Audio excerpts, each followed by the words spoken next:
Hey guys, how you doing?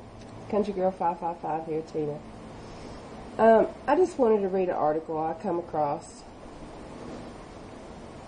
3 unconventional ways to change your life this year. It's written by Betsy Talbot, Talbot, and I just wanted to read it. Okay. Everyone wakes up on January 1st with a gut full of ambition and good intentions. The idea of a clean slate is invigorating.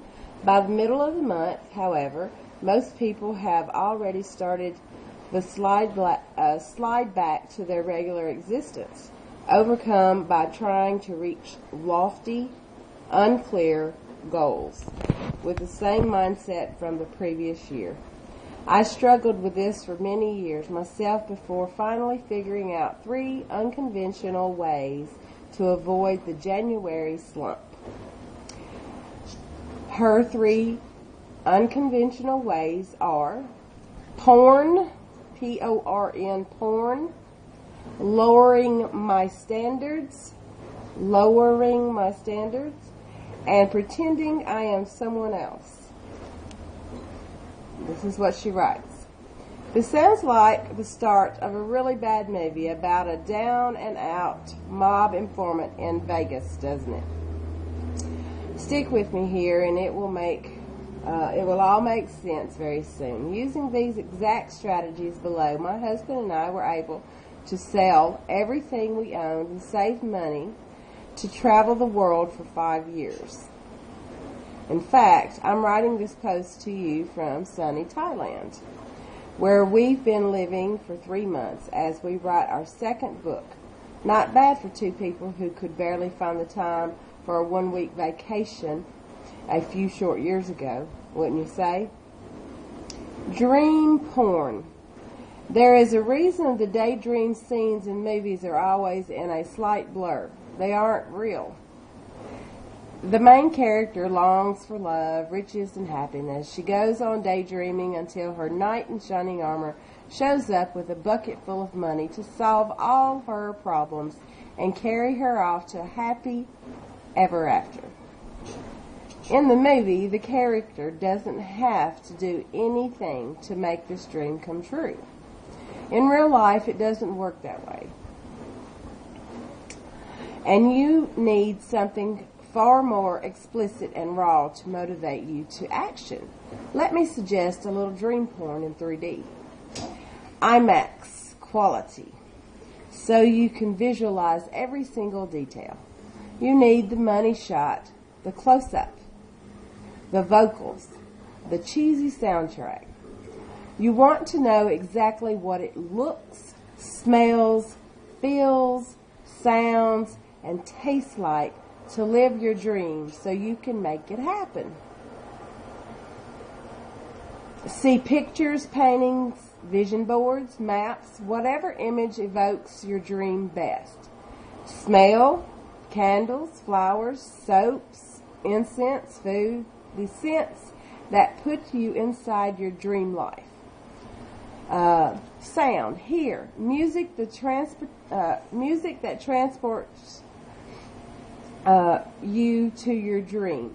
Recording sounds of applause for your band or birds chirping for your version of paradise. Taste, food from your dream location. Meals you could cook in your restaurant. Wines that make you think of your own vineyard and travels in wine-producing countries. Touch, a sari from India. A mock cover of your dream book propped up on your desk. Fabrics you'll use to design clothes of future in your dream business. Dream porn is powerful stuff, and unlike the other kind, you don't have to feel guilty about using it to fan the flames of your desire. Lower your standards. You've probably seen those motivational posters that hang up in the office buildings. Soar like a guy on a glider over the Grand Canyon. Challenge yourself like a rock climber. Believe in yourself like a marathon runner. Man, I hate those posters. You want to stick me in a cubicle for 8 hours a day and ask me to excel by showing me the fabulous adventures of people who don't have to stay inside a cubicle for 8 hours. The reason these kinds of posters are just feel-good material for human resources and not actual stepping stones to your personal success with goals is because they aim way too high in a non-relatable way. Seriously, how can you relate to a guy scaling Mount Everest when you're tapping away at an expense report with a space heater at your feet? Reminds me of my husband, that does. The key to a long-term success with your goals is actually the opposite of these posters. Lower the bar. Not just a little, a lot. In fact, lower the bar from Olympic pole vaulter height and start with something you can step over without breaking a sweat. Don't think about quitting smoking altogether. Instead, think of getting to lunch every day with only one cigarette. As that becomes easier, you can work toward no cigarettes until lunch, and so on until you are smoke-free. Yay, I'm smoke-free. 2 years and 29 days. Yay me, yay me. Okay. Every day is a mini challenge you can actually envision doing, not some pie in the sky long-term dream that is completely unattainable to your current reality.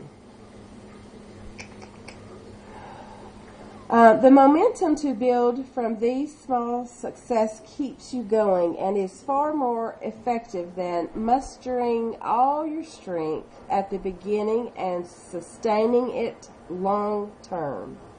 As you and I both know, that doesn't usually work. Pretend you're someone else. That's the number 3 of the 3 conventional ways she's come up with. Miss Betsy is telling it. Pretend you are someone else. The same person you are today is not the same person you will be when you reach your goal. So many of us know this. So many of us know this. The same person you are today is not the person you will be when you reach your goal. That's part of the reason your goal is so challenging to you. You're still the old you trying to fit into a new version of you.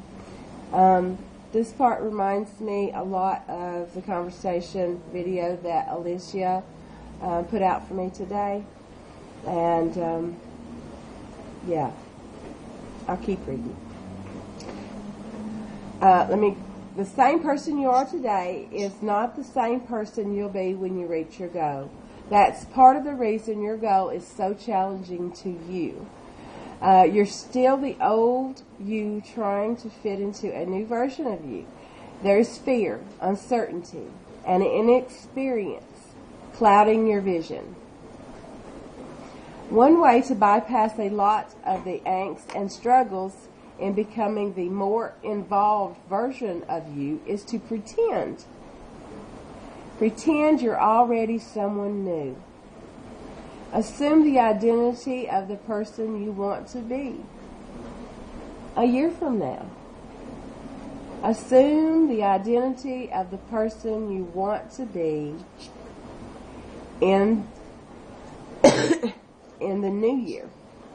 A health nut, a college student, a business owner, a writer, an artist, an inventor, an elected official, an activist, whatever your heart desires. You may not be able to drag your chubby buns off the couch to walk around the block, but a healthy, fit person would do it with no problem. When you begin changing your mental identity from couch potato to fit person, even when you're still straining the seams of your sweatpants And as with me, I was busting my britches completely straddle out. And huffing and puffing just to tie your shoes, and I couldn't tie my shoes. You are going to be more successful than the person who thinks of exercise as something other people do. Let's read that again. You may not be able to drag your chubby buns off the couch to walk around the block, but a healthy, fit person will do it with no problem. When you begin changing your mental identity from couch potato to fit person, even when you're still straining the seams of your sweatpants and huffing and puffing just to tie your shoes, you are going to be more successful than the person who thinks of exercise as something other people do. A writer writes every day, an artist paints, an inventor creates things. You get the idea. When you mentally become the thing you want to be, the actions required to be that thing will come much easier. Over time, the two will meld, and you will actually become the thing you want to be.